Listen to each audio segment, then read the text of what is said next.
Good morning बच्चों।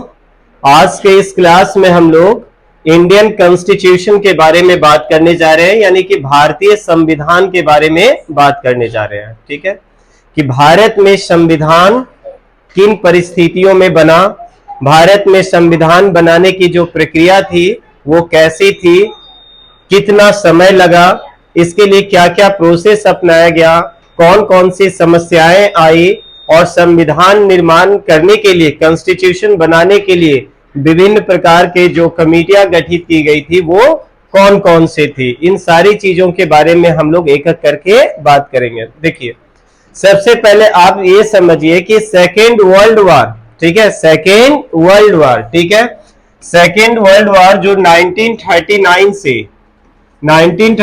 से 1945 तक चला है। ठीक है, सेकेंड वर्ल्ड वार के समाप्त होते होते ही यह बात बिल्कुल क्लियर हो गई थी कि भारत की आजादी जो है वो बिल्कुल तय है।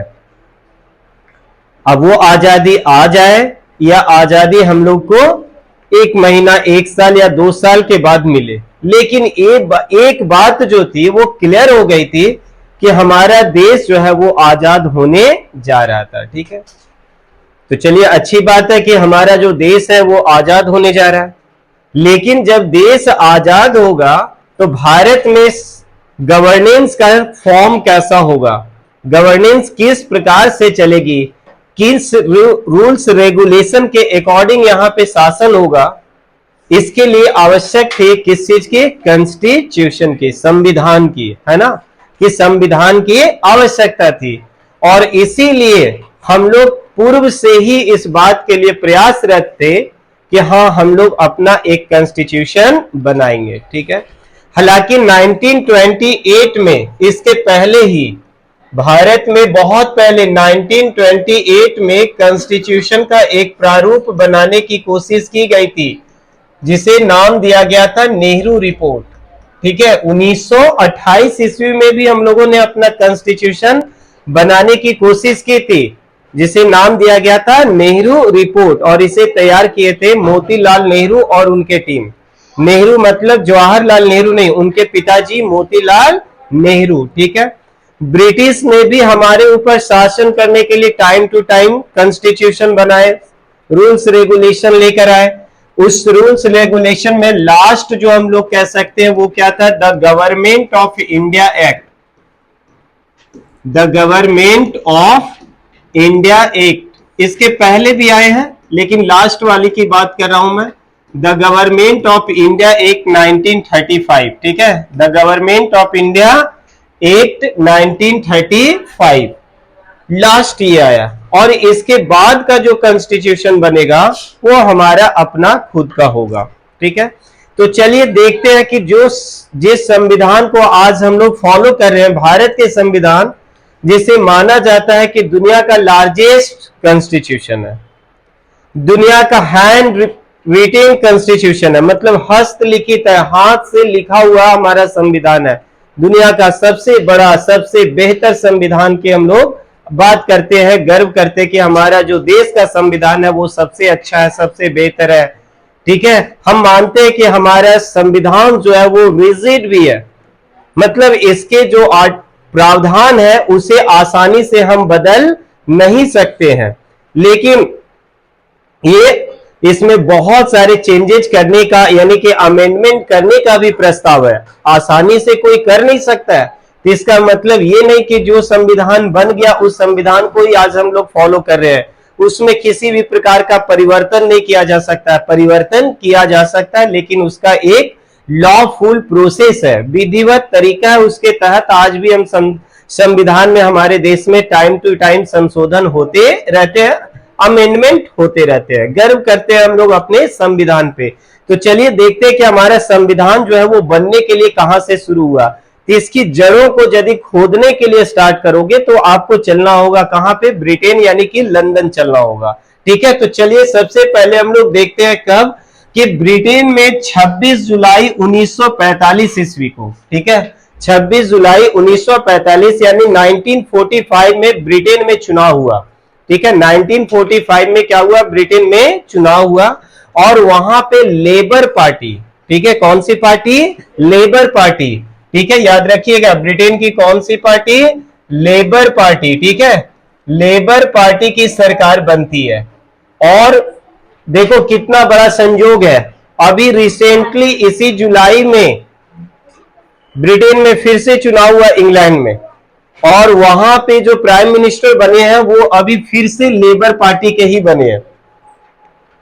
जिस समय हमारा संविधान बनने जा रहा था उस समय भी, और आजादी के समय भी, भारत की आजादी के समय भी इंग्लैंड में जो पार्टी की सरकार थी वो पार्टी कौन थी? Labour party. ठीक है, जैसे इंडिया में बीजेपी कांग्रेस पार्टी है ना, पॉलिटिकल पार्टी, उसी तरह से ब्रिटेन की एक पार्टी थी, कौन सी? Labour party. ठीक है, तो उस लेबर पार्टी की ही सरकार बनती है वहां पे ब्रिटेन में, और प्राइम मिनिस्टर जो बनते हैं वो कौन बनते हैं? क्लीमेंट एटली। ठीक है, क्लीमेंट एटली जो है वो वहां प्राइम मिनिस्टर बनते। उन्होंने House of Lords, House of Lords कहिए तो क्या? ब्रिटेन की पार्लियामेंट, ब्रिटेन की पार्लियामेंट, जैसे भारत की संविधान है, भारत की संसद भवन है ना, तो ब्रिटेन की संसद भवन को क्या कहा जाता है? हाउस ऑफ लॉर्ड्स में उन्होंने 19 फरवरी 1946 ईस्वी को, क्लीमेंट एटली कब? 19 फरवरी 1946 ईस्वी को उन्होंने घोषणा किया। कहां पे? लंदन में। क्या घोषणा की है भाई? कि we will send a mission to India for constitutional amendment. यानी कि क्लेमेंट एटली साहब जो थे वो ब्रिटेन के प्राइम मिनिस्टर बन गए। उन्होंने फरवरी 1946 में डिक्लेयर कर दिया कि भारत में हम एक टीम भेजेंगे। बात को समझिए कि भारत में हम क्या करेंगे? अपना एक टीम भेजेंगे जो भारत में संवैधानिक सुधार करेगा। अमेंडमेंट का मतलब क्या होता है? संशोधन, यानी कि सुधार करेगा। ठीक है, इसी टीम, इसी निर्णय के आधार पर, इसी डिसीजन के आधार पर इंडिया में एक टीम आती है जिसका नाम है क्रिप्स मिशन। इंडिया में जो टीम आती है उसका नाम क्या है? Cripps mission, sorry cabinet mission. Cripps mission पहले आई है। ठीक है, उसका नाम क्या है? आपका कैबिनेट मिशन नाम है। ठीक है, इसके मेनली 3 मेंबर का नाम आपको याद रखना है, स्टेफोर्ड क्रिप्स, पैंथिक लॉरेंस और एबी अलेक्जेंडर। ठीक है सर, क्रिप्स जो है ना व्यक्ति, ये पहले भी इंडिया आए हैं। ठीक है, अपना एक अलग टीम लेकर, उसी का मैं बात यहां पे गलती से कर दिया कि Cripps mission, Cripps mission failed हो गया था, वो आया था और वो असफल हो गया था। ठीक है, वो बात की टॉपिक है, नेशनल मूवमेंट से रिलेटेड है वो। स्टेफोर्ड क्रिप्स, पैंथिक लॉरेंस और एबी अलेक्जेंडर, ये लोग इंडिया में आते हैं। ठीक है, क्लेमेंट एटली साहब ने जैसा उन्होंने घोषणा किया था कि भारत में हमारी एक टीम जाएगी और भारत में कॉन्स्टिट्यूशनल अमेंडमेंट करेगी, है ना, इसी उद्देश्य से भारत में कैबिनेट मिशन जो है वो 24 मार्च 1946 ईस्वी को दिल्ली में आती है। आपको ये चीज याद रखनी है कि भारत में कैबिनेट मिशन का आगमन जो है वो कब हुआ? तो 24 मार्च 1946 ईस्वी को। ठीक है, कैबिनेट मिशन भारत में सबसे पहले किस प्लेस पे आई? तो दिल्ली में आई। चलिए ठीक है, तो इस कैबिनेट मिशन जो आई है स्टेफोर्ड क्रिप्स के लीडरशिप में, तो इसने अनुशंसा किया, इसने क्या किया? रिकमेंडेशन किया। क्या रिकमेंडेशन किया भाई? टू ड्राफ्ट अ कॉन्स्टिट्यूशन, कि भारतीयों को अपना एक कॉन्स्टिट्यूशन ड्राफ्ट करना चाहिए। तो बहुत अच्छी बात है कि भाई हमारा देश अब आजाद होगा तो हम अपने देश में शासन व्यवस्था किस प्रकार से चलाएंगे, उसके लिए हम लोग अपना खुद का कॉन्स्टिट्यूशन बनाएंगे। तो ठीक है, लेकिन यहाँ एक सवाल थी। सवाल क्या थी? कि हमारा जो कॉन्स्टिट्यूशन होगा वो आखिर बनाएगा कौन, है ना। तो इस सवाल का जवाब के लिए तैयार था क्या?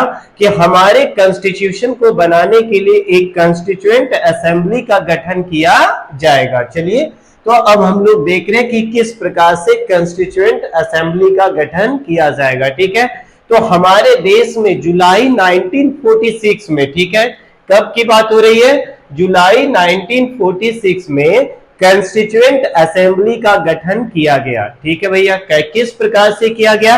तो आइए इसके डिटेल्स को देखते हैं कि टोटल नंबर ऑफ सीट्स जो होंगे वो कितने होंगे कॉन्स्टिट्यूएंट असेंबली में?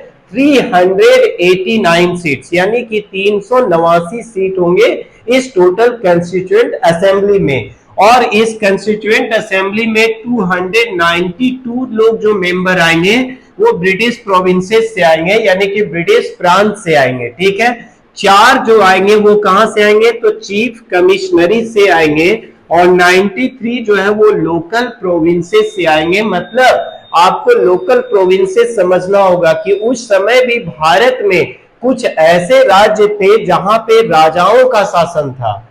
हालांकि वे राजा जो थे वो ब्रिटिश गवर्नमेंट के अंडर में काम कर रहे थे, उनके अंडरशिप में थे, लेकिन शासन व्यवस्था वे खुद से चला रहे थे। तो ये 93 जो मेंबर चुने जाएंगे वो लोकल प्रोविंसेस से चुने जाएंगे, और यहां पर इलेक्शन जो है वो कंडक्ट नहीं होगा, यहां पे इलेक्शन नहीं होगा, डायरेक्ट ये लोग अपना मेंबर वहां पर रिप्रेजेंट करेंगे। ठीक है, तो चलिए, इन इलेक्शन ऑफ जुलाई 1946 कि जब भारत में कंस्टिट्यूएंट असेंबली का गठन करने के लिए जुलाई 1946 में इलेक्शन किए गए, है ना। और एक चीज आपको याद रखना चाहिए कि ये जो चुने जाएंगे लोग, कितने लोगों पे कितने लोग चुने जाएंगे, तो 10 लाख के पॉपुलेशन पे एक सीट तय किया गया, कि मतलब पर 10 लाख पॉपुलेशन में एक सीट चुना जाएगा। ठीक है, तो याद रखिएगा रेशियो क्या था आपका, 10 लाख पॉपुलेशन में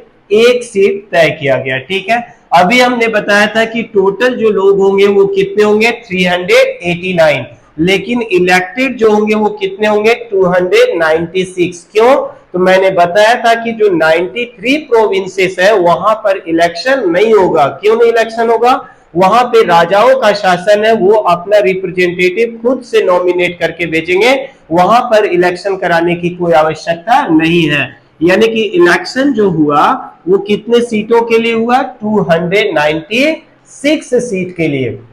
जब इलेक्शन का रिजल्ट आया तो उसमें 208 सीट जो है वो कौन जीत गई, कांग्रेस। 73 सीट पे मुस्लिम लीग जो है वो विजयी हुआ, और 15 सीट पे अदर्स लोग जो है वो चुनाव जीते। आइए कुछ और फैक्ट्स की बात करें कि इस कंस्टिट्यूएंट असेंबली में, संविधान सभा में 213 जो थे वो जनरल थे। ठीक है, 79 जो थे वो मुस्लिम लीग से चुने गए। ठीक है, 79 जो थे वो मुस्लिम थे, सॉरी, और 4 जो थे वो सिख थे। इसी प्रकार एसटी जो मेंबर्स थे उनकी संख्या 33 था, और जो वुमेन्स थी उनकी संख्या कितनी थे, 12, यानी महिलाओं की संख्या जो थी वो कितने थे, 12 थे। ठीक है, बहुत अच्छी बात है कि कंस्टिट्यूएंट असेंबली का गठन हो गया, और गठन हो गया तो आप भी वीडियो को लाइक कर दीजिए देखते देखते, क्योंकि लाइक करने में तो कोई टाइम और कोई पैसा नहीं लग रहा, और कुछ उचित कमेंट भी कर दिया करिए। ठीक है, चलिए, इसकी पहली बैठक, कंस्टिट्यूएंट असेंबली की पहली बैठक 9 दिसंबर 1946 ईस्वी को हुई। ठीक है, संविधान सभा की पहली बैठक दिल्ली में एक पुराने लाइब्रेरी भवन में आयोजित की जाती है। वही यहाँ पे लिखा हुआ है कि कंस्टिट्यूएंट असेंबली की पहली बैठक, याद रखना है, 9 दिसंबर 1946 ईस्वी को हुआ। कहां पे हुआ, ओल्ड लाइब्रेरी बिल्डिंग में हुआ, जो कहां पे थी, दिल्ली में। लेकिन इस मीटिंग में सबसे जो वयोवृद्ध थे, सबसे जो बुजुर्ग सदस्य थे, उनका नाम था डॉक्टर सच्चिदानंद सिन्हा। क्योंकि एक प्रोटोकॉल होता है कि किसी भी मीटिंग को करने के लिए उसका कुछ लीडरशिप होना चाहिए, कोई अध्यक्ष होना चाहिए। तो इस संविधान सभा की पहली बैठक की अध्यक्षता जो थी, उस सभी लोगों में जो सबसे बुजुर्ग सदस्य थे, कौन, डॉक्टर सच्चिदानंद सिन्हा जी, है ना, इनको वहां इस मीटिंग का अध्यक्ष नॉमिनेट किया गया। चलिए ठीक है, अब जैसे ही इसकी कार्यवाही प्रारंभ होती है, इसमें मुस्लिम लीग का विरोध प्रारंभ हो जाता है। क्यों भैया, मुस्लिम लीग का डिमांड था कि हमारे लिए पाकिस्तान चाहिए, यानी हमें पाकिस्तान चाहिए, और पाकिस्तान के लिए अलग कंस्टिट्यूएंट असेंबली का गठन किया जाए। इसी बात को लेकर विवाद हो जाती है, और विवाद इतना गहराता है कि ये पहली मीटिंग जो है वो फेल हो गई, मतलब बिना किसी डिस्कशन का, बिना किसी नतीजे का ये मीटिंग असफल हो गया। चलिए ठीक है, तो दूसरा मीटिंग जो है वो 11 दिसंबर को, ठीक है, दूसरा जो है वो कब होगा, 11 दिसंबर 1946 को आयोजित की जाएगी। एक बात और आप लोग याद रखोगे कि हैदराबाद जो प्रोविंस था वो इसमें पार्टिसिपेट नहीं किया था, यानी कि हैदराबाद रियासत जो था वो 93 प्रोविंसेस में थे, लोकल प्रोविंसेस में, लेकिन उसने इस कॉन्स्टिट्यूएंट असेंबली में शामिल होने से इनकार कर दिया था। ठीक है भैया, क्यों क्यों क्योंकि वो अपने आप को एक अलग राष्ट्र बनाने के दिशा में आगे बढ़ रहा था, जो हैदराबाद के निजाम थे। इसी पे एक बेस्ट मूवी भी आई थी इस 2024 में, जिसका नाम है रजाकार, है ना। आप देख सकते हो कि किस प्रकार से हैदराबाद के निजाम जो है वो हैदराबाद को भारत का अंग मानने के लिए तैयार ही नहीं होता है। लेकिन ये तो शुक्र मनाइए हमारे सरदार वल्लभ भाई पटेल जैसे दूरदर्शी नेता का, है ना, जिन्होंने भारत का एकीकरण किया, और इसी वजह से उन्हें लौह पुरुष, इसी वजह से सरदार वल्लभ भाई पटेल को भारत का बिस्मार्क के नाम से हम लोग जानते हैं। ठीक है, तो 11 दिसंबर 1946 ईस्वी को संविधान सभा की दूसरी बैठक आयोजित की जाती है, और इस बैठक में ही डॉक्टर राजेंद्र प्रसाद, जो पटना हाई कोर्ट के एक बहुत बड़े प्रोमिनेंट एडवोकेट थे और काफी टैलेंटेड व्यक्ति थे, उन्हें इस संविधान सभा का अस्थायी अध्यक्ष यानी कि परमानेंट अध्यक्ष चुन लिया जाता है। ठीक है, चलिए ये संविधान की कार्यवाही जो है अब वो शुरू होती है। तो संविधान को बनाने में टोटल जो टाइम लगा है वो कितना है, 2 वर्ष 11 महीने 18 दिन, यानी भारत के संविधान को बनाने में 2 वर्ष 11 महीना 18 दिन का समय लगा। ठीक है, कुल 114 दिन इस पे बहस किए गए कि किन चीजों को इंक्लूड किया जाए और किन चीजों को रिजेक्ट कर दिया जाए, है ना। तो कुल 114 दिन डिबेट होता है, और इसमें खर्च जो है वो 6 करोड़ 40 लाख रुपए यानी 6.4 करोड़ रुपए इसमें खर्च किया गया संविधान को बनाने में। बहुत अच्छी बात है। आइए अब इस संविधान सभा में, है ना, कुछ कमेटियां बनाई गई थी जिससे भी एग्जाम में आपके प्रश्न पूछे जाते हैं। उनमें से कुछ को मैं यहाँ पे जिक्र कर रहा हूं। जैसे पहला क्या है, union constitution committee. Union constitution committee के जो अध्यक्ष थे वो हमारे जवाहरलाल नेहरू साहब थे। ठीक है, इसी प्रकार सबसे ज्यादा एग्जाम में पूछा जाने वाला ये सवाल है, इवन कॉम्पिटिटिव एग्जाम में ड्राफ्टिंग कमेटी के जो चेयरमैन थे, ड्राफ्टिंग कमेटी के जो हेड थे वो कौन थे, बाबा साहब यानी कि भीमराव अंबेडकर जी थे। ठीक है, रूल्स ऑफ प्रोसीजर कमेटी, संविधान के प्रोसीजर कमेटी के जो अध्यक्ष थे वो हमारे सरदार वल्लभ भाई पटेल यानी कि आयरन मैन थे। ठीक है, नेक्स्ट क्या है, provincial constitution committee. Provincial constitution committee के भी जो अध्यक्ष थे वो डॉक्टर राजेंद्र प्रसाद जी थे। ठीक है, इस प्रकार से हमारा संविधान जो है वो 2 वर्ष 11 महीना 18 दिन में बनकर रेडी हो गया, है ना। हमारे कॉन्स्टिट्यूएंट असेंबली को 26 नवंबर 1946 को कॉन्स्टिट्यूएंट असेंबली के द्वारा पास कर दिया जाता है। ठीक है, यानी हमारा संविधान बनकर रेडी कब हुआ, पास कब हुआ, तो आपको बताना है 26 नवंबर 1949 ईस्वी को। ठीक है, कि हमारा जो संविधान था वो बन के 26 नवंबर 1949 ईस्वी को रेडी हो गया। कॉन्स्टिट्यूएंट असेंबली के द्वारा उस दिन पास भी कर दिया गया, सारे मेंबर्स उस पे साइन भी कर दिया गया, कर दिए, है ना। लेकिन इसको इंप्लीमेंट जो है ना वो कब किया जाता है, 26 जनवरी 1950 ईस्वी। क्यों भाई, यहां पर हम लोगों ने वेट किया, 26 नवंबर 1949 को हमारा संविधान बनकर रेडी हो गया, लेकिन हम लोग उसको इंप्लीमेंट कर रहे हैं कब, 1950 को। ठीक है, देखिए रेडी होना, पास होना और लागू होना दोनों अलग अलग चीजें हैं।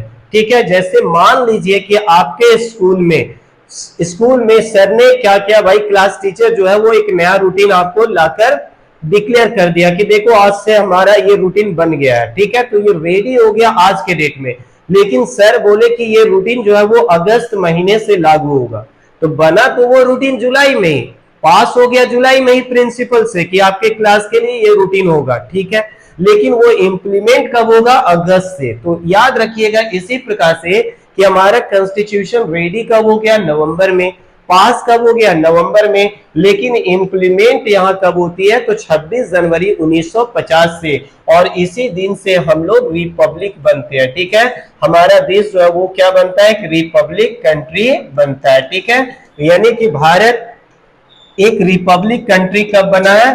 तो याद रखिएगा 26 जनवरी 1950 में।